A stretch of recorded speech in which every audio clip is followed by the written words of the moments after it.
ömrümüzün örtüp eder kesbini.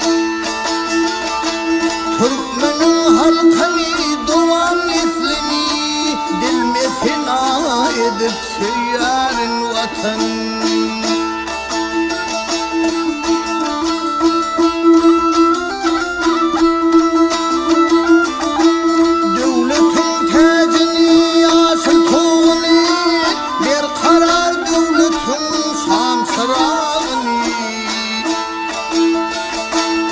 Arkadağı serdar aydın halini bilmesina edip seyyarın vatan.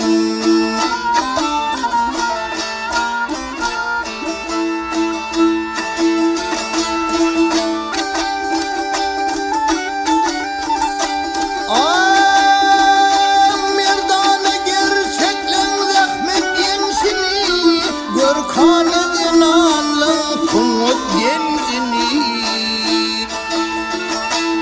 Bedevatı ilin göz gumancını Dilmesina edip seyyarın vatan.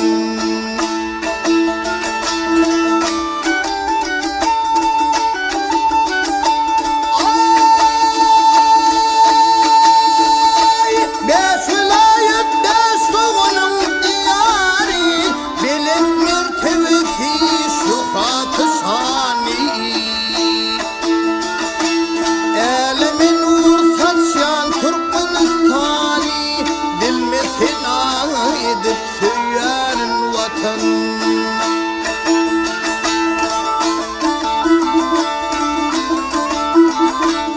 Şahir aydır mihman köyür saçın Mukaddes ocuğun, ehrim ucuğun